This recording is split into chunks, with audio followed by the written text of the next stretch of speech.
Hello, everybody, and welcome to today's Mike Ames recruitment show, where, as you can see, we are going to be talking about the hows and whys of outsourcing your accounts function. An incredibly important thing. Now, you'll also notice that it says there that we have a special guest, Nikki Larkin, but there's only the two of us here right now. Now, that is because the joy alive video is that Nikki's power cut about 4 minutes ago.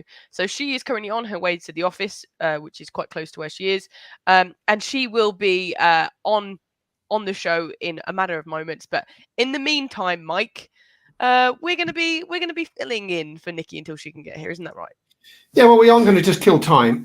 We planned to talk about me, and it's all about me, isn't it? It's Mike Ames Show after all, and my experiences of outsourcing, because I've outsourced our accounts function in the past, actually, when I owned a recruitment company, and I was going to just talk about that, to be fair. I feel like now is a good time. So, like you said, you did outsource this at the second recruitment company you had. What can you tell us a little bit about what led you to making that decision? Yes. Now, if there are people watching this video, the show, and they've realised that they're too big for their account system, however they manage making the day-to-day stuff, getting invoices out, getting money in, getting the reports produced so you can see what the heck's going on, but they're not big enough to have an accounts function. Well, that's where we found ourselves. So we had a bookkeeper, I think we had a bookkeeper, and we had some part-time help that we got from our accountant. And here's Nikki now. Look, there she is. Here is Nikki. I'm just going to give her a second to get settled. So Okay, continue, I'll story, just Mike. finish my story. So we were in that never region where we were too big or too small. And basically what was happening, our accounts function was suffering because it wasn't set up properly, essentially. It wasn't supporting the business and it was beginning to hurt us a bit. And the MD at the time, who was running it, was spending a lot of his time doing reports, really, which was madness. So we took the decision. Welcome, Nikki. You need to put your microphone on. Yeah, Nikki, you need to change your mic just because things are split. It's okay. Mike's still telling his story. Yeah, these are the joys of live TV. Right. Anyway, so we made the decision that we would outsource. So we approached a number of people, and actually, I'll tell you where we got the person from in the end. We were doing a course, and one of the people on the course just happened to own an accountancy business, and we got talking about it. And he said, well, yeah, and he described the situation that I've just described to you. Essentially, he said, well, you're probably too big for your account system, but not big enough to have a bigger one. You know, you need some of those like a sales director, kind of, not sales director, finance director inputs, and you need people doing different things, like somebody who's a financial controller. But you're not big enough for a full-time financial controller. He said, just outsource it to us. And quite frankly, what he did, I actually have to say was really cool, because I'll talk about it in a minute when Nikki gets back in. But essentially what we did was we went through a process that gradually moved our accounts function from us to them. And I have to say, it was really, really smooth. And do you know what, as well, actually, during that process, which I thought was really useful, I never once felt that we were out of control. You know, that thing where, who was it? Was it one of the recent World Championships? The UK team didn't pass the baton on. You know, that thing. It's like, oh, that's the race is over now. Well, you can't afford to not pass the baton on, can you? To be honest.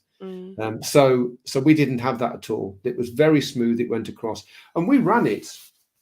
I'm just trying to think, actually, before we came on air, maybe 2, maybe 3 years. I think we ran it for.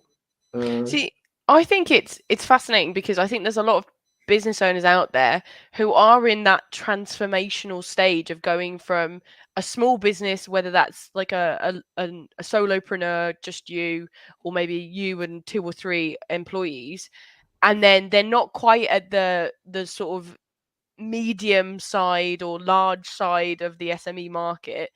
And they're in that weird middle stage where you're sort of like, do I want to invest all this money in that? But, you know, I'm not quite sure about it yet, but I definitely need it and I'm going to need it to grow. It's a very odd. Yeah. I mean, the reason I've got Nikki to come on, and well, we're talking about this, and don't worry if she can't make it. I'm going to talk all the way through about my experience and what we learned and the benefits from it and all of it. So don't worry. But the thing that we learned was it's a huge aid to scalability. It's something that can not turbocharge stats. It's the other way around, actually. Not having an accounts function which is flexible and scalable can hold you back a little bit. And mistakes can creep in, money not collected, invoices not sent or not chased or sent twice, or you can't really have a finance function that's not top of its game. When you're tiny and you do it yourself, no big deal. You get to that certain level and it kind of is a big deal.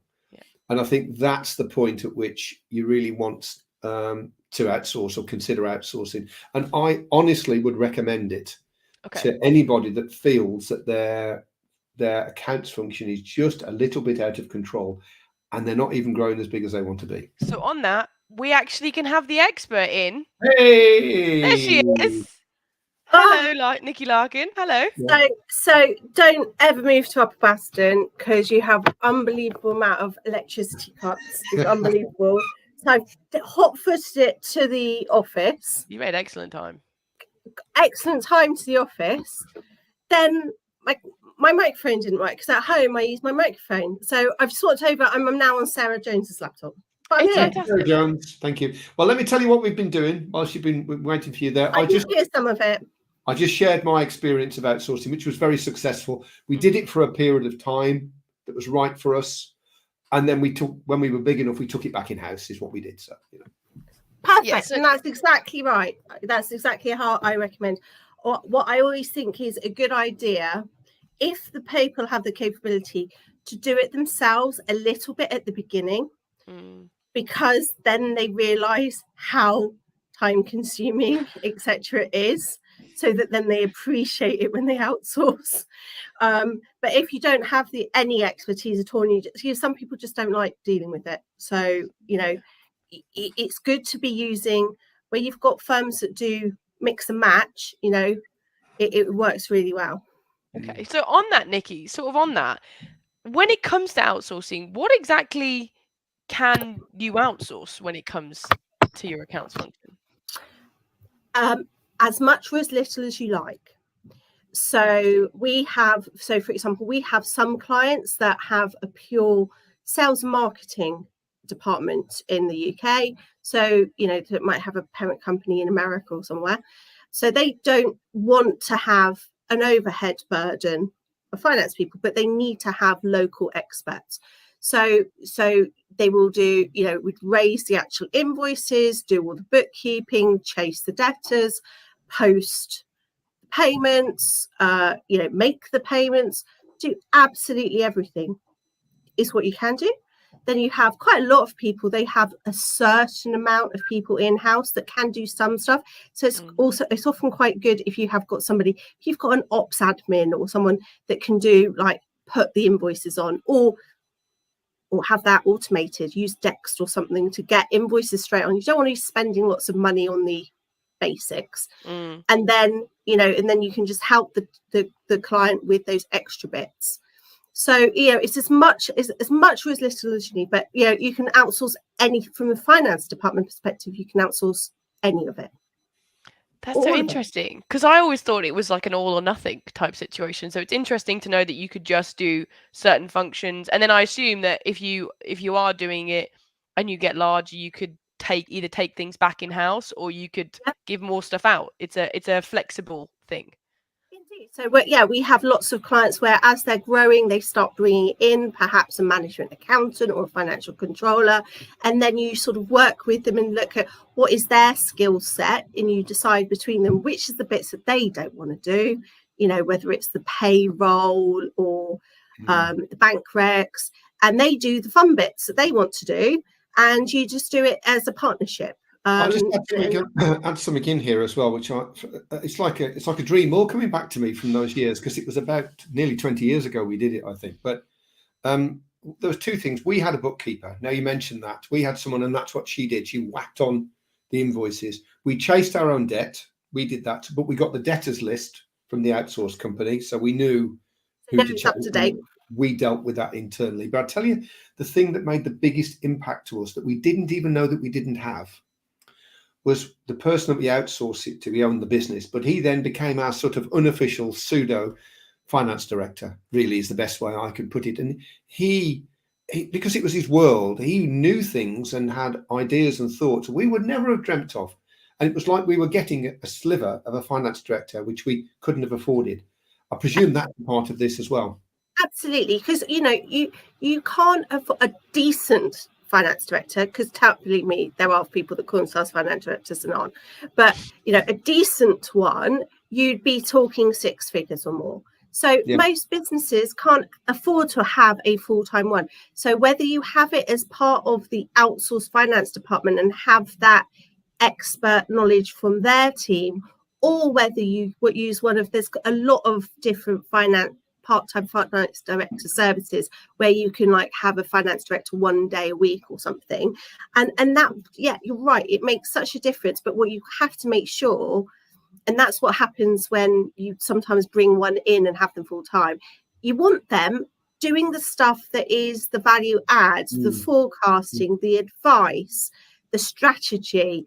You want their finance director doing that stuff. You don't want them posting an invoice or posting and we had I recall he came in, I think it was like half a day a month, I think, presented the figures to us, answered questions, yada yada yada, things like forecasting, asking us questions so we could keep that up to date. But the other thing that he would do, and I do remember we used to have the meetings in our hotel, actually, I remember it now, just outside Coleshill, and he would often come up and think, guys, you need to be thinking about this. It's like, oh, well, what's that then? And it's not trying to sell us anything, it's just something we should be aware of, and we weren't. And I thought that was fascinating and immensely useful. Absolutely. A really good finance director is more than that. They are a business advisor, and they will be able to say, stuff to do with your forecasting or growth strategy, or, how to get the right investment, when is the right time to get capital investment, or whether you need debts, or all sorts of things. And they'll have a good network. The good ones will have a good network. They will be able to go and say, look, guys, our marketing is clearly not hitting it, because that's why we're failing in sales. We haven't got the right marketing strategy. But I know a great marketing agency. Or no, look, we're not being able to we're struggling on our growth because we can't get the right recruitment. But let's go and get this great recruitment agency. That they should know everybody. They should, they know what they don't know, but they know a man who does, or a woman. See, that's fascinating. So if I could, because I feel like there were a couple of benefits that really came across there. So first of all is you get somebody doing the stuff that you don't want to do, that you don't have the time to do, whether it's the lower end people, like the stuff like that. You get expertise that matches your needs within your company. So if you've got in-house things, and there's a flexibility to it. But that third one that I really find fascinating is that you get essentially a business advisor who sort of is included within all these other services. Is that fair to say? Yeah, absolutely. So, for example, we've got a client that's a very high growth client. They've grown massively and they keep winning awards for their growth and things. Now, they in-house have some accountants, they have a finance manager. So the nuts and bolts are being done. But from us, who is it that they call when they say, oh, actually, I think I want to make sure this person is embedded, and how do we incentivize them? They phone me, or one of my team. And that's the difference, because they know that we've got the experience and the different options, make sure it's tax efficient, make sure it works structurally, all those sorts of things. And it's like having a huge finance team, but without the overhead, because you're only using it as you need it. Okay, fantastic. I said that before you came on. It's like having a sliver of a finance team. You're cutting it that way, not that way. Just before you've got a bit of managing accountant, a bit of a financial control, a bit of a finance director, a bit of bookkeeper, a bit of credit control, a bit of everything, but without, hundreds of £1,000s of overhead. Now, I know Kirsty's keen to press on, but I want to come back to one big benefit, because it's very close to what we do. This will aid your scalability. It will make you more scalable, 100%.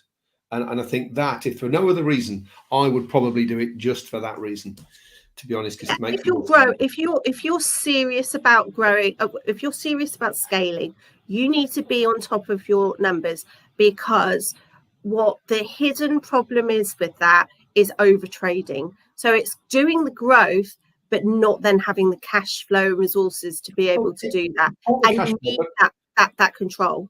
But I recall as well, we just couldn't keep up to date with everything that needed doing. It just, everything was okay, but we just were behind with everything, and mistakes were being made, and we just couldn't do it anymore. And we didn't want to hire anyone else because there was no one to manage them. So it was catch. The internal finance team often get dragged into other things. They'll get helped with the procurement or something else. And whereas if you've got it, you say, right, no, I'm going to get my management accounts by this date each month, and it's happening, then you're going to have a review date. You just know it's going to happen, and if you don't, you cut off the supply. Okay, so I feel like now is a time to move on to sort of almost the flip reverse of this, in that there might be some people out there who've tried it before and it's not gone well for them, or some people who are nervous about it. What kind of pitfalls are easy to fall into when it comes to outsourcing your finance department? So there's various things that can go wrong. So one thing that it often is a problem is if the client comes in and their books are already a mess. So you're having then to spend a huge amount of time sorting out the historical. So before you can even get to the interesting forecasting strategy, you've got to just know what the actual picture is. So I think it's, first of all, making sure you've got clear expectations from both sides of what you're delivering. So, because that's the other thing, there can be a lot of scope creep. There can be a lot of, well, you're doing all my finance stuff. So, and it's like a blank check, but well, not a blank check, but for the other way, because you're usually paying fixed fee. So it's being very clear on what the scope is, very clear on your SLA, so you know the deliverables and the dates. And that's the responsibility, really, of the provider of the service to say, right, guys, we need to really nail this down, don't we? It's about, I think it's a joint responsibility, because I tell you why, because often those SLAs are dependent upon the client, because the client has still got to,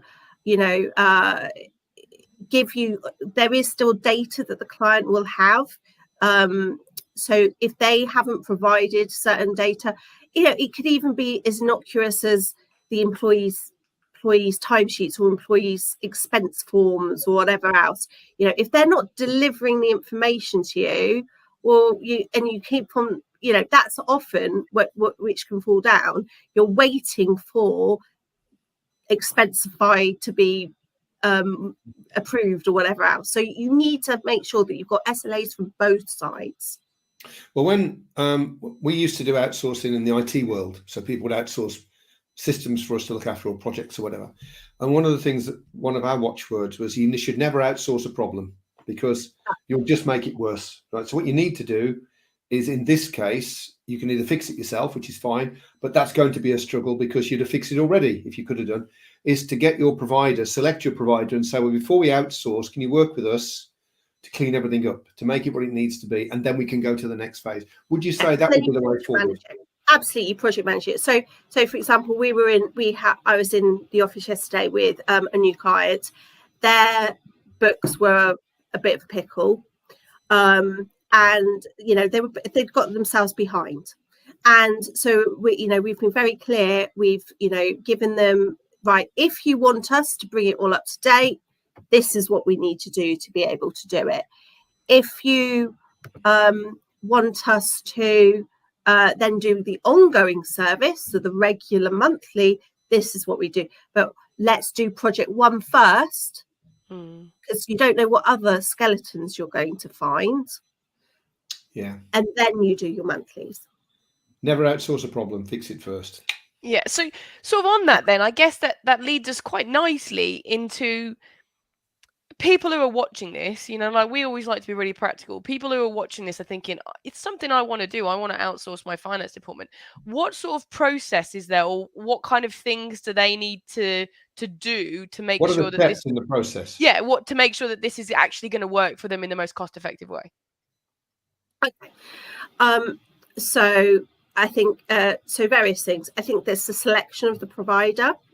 So there's quite a lot of good providers out there that focus upon a specific sector, And that can work really well. You know, I know there's a really good construction one up in Scotland. You know, that's all they do, building industry. And there's some very specific things that happens in the building industry. So if that's all they do, then that means that they've got really good systems and they know what they're doing. So it's a selection of which one you have. Secondly, agreeing those processes, looking at, don't just transfer it all over. Like Mike said, don't just transfer every problem. Actually, look at how can you improve it. So for a lot of our clients, what we're doing is, well, actually, why don't you automate a lot of stuff? There's more and more stuff that can be automated. You told me, when we talked about this before, you told me that I can't remember what you called it, but you had a sort of an assessment of what the situation was, and then said, guys, well, if you want to move forward, this is kind of what you should do. Mini audit. Yeah, an audit, right, there you go. Yeah, it's a mini audit, an assessment of what is happening at the moment. Because, you know, some you will take over, and actually the internal team or the other external team are actually all shipshape and it's all great. Other times you find there's lots of holes. You might find that actually there's some HMRC thing that's just been completely neglected because they didn't realise that particular sector had to do that kind of thing. You know, the specific reports you have to do if you're in recruitment and things, for example. But so you assess that and you go through that, and you have to go through that in detail. And what's important is the people that will be doing the work is involved in that, because you don't want to lose the knowledge and dilute the knowledge through the process. You want to make sure that it's all done properly, you know, and you need to share that knowledge of what, you know, what holes are there if you find actually quarters of VAT return something filed. Sorry, that's the thing with these things. Over talk. I know Kirsty wants to press on top and tell that look in her face now. But one question for me is around pricing. I know you can't give pricing because it depends what you outsource. I get that, but what is the strategy around pricing? You said fixed price. That would be the way forward, would it? Yeah. Well, there's a mixture. Some providers do still do it on time. Some people do it on transaction number. We still tend to try and do it on a fixed price, and then we review it every quarter to look at what the activity is. If you're trying to really cut, you know, to be honest, even if you've got oodles of money in the bank, you still want to be as efficient as possible. You don't want to waste your money on if you don't. So look at what is the time consuming things. Look at, you know, if you do have hundreds and hundreds of invoices that people are just still old-fashionedly posting in, automate it. There is plenty of different automation tools out there, and whether it's you do that or the provider does that, make sure that's what's happening.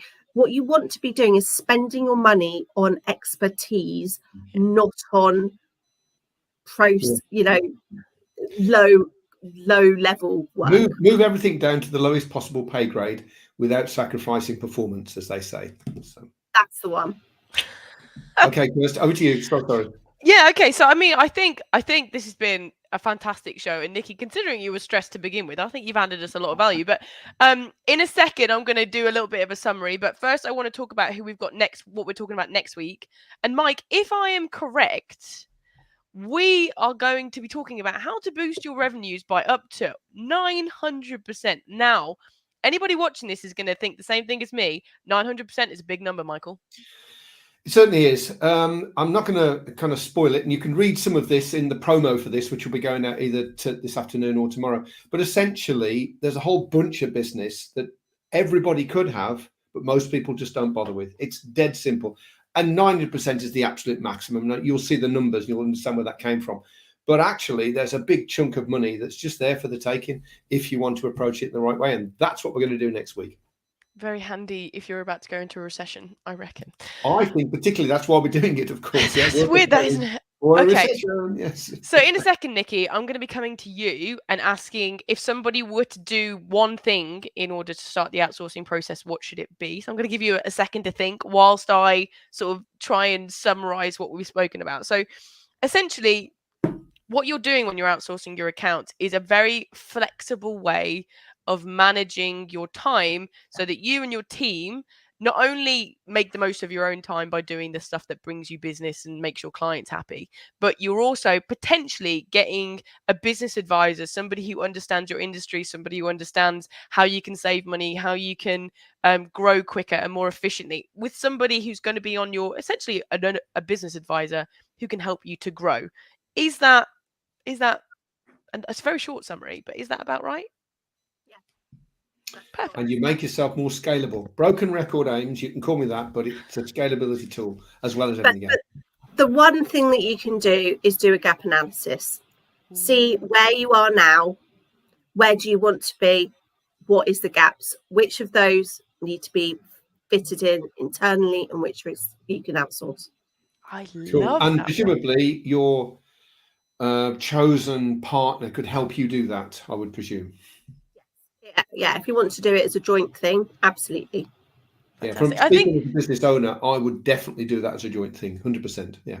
and also there's one other thing that I want to make that we haven't sort of discussed, but we've got like a minute and I'm sneaking in, is I've spoken to you about this, Nikki, before, and because you're dealing with someone who is going to potentially be that sliver of advisory, you have to have a rapport or at least a trust level with them, don't you, when you're picking somebody?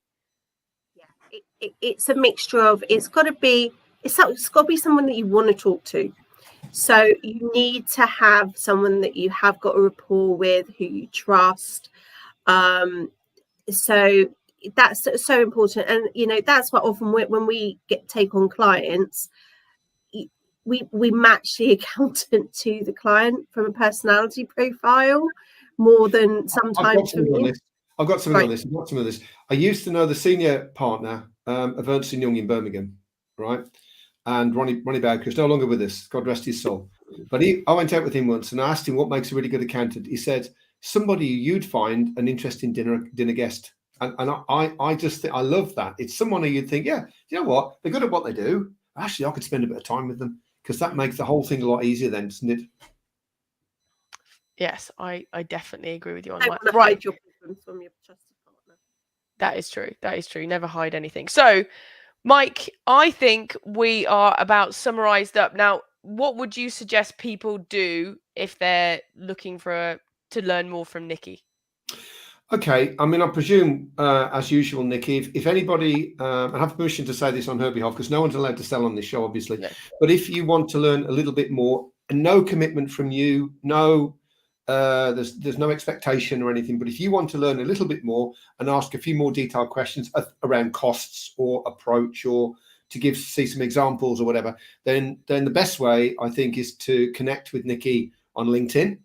And then just to approach her that way. I can tell you now that she's a very reasonable person, and as you can see, is not going to be straight down trying to sell you stuff. But I think if you're a business owner looking to scale and certainly looking to control costs and keep on top of things, I think it's something worth knowing a little bit more about. And we wanted to do that in this session. We wanted to try our best to kind of, explain how this worked and to give you an inkling from it. But I think you need to go to the next level, even if you're half serious. And I'll give you the last word, Nikki. I'm sure that if people approach you, we'd be more than happy to talk them through this.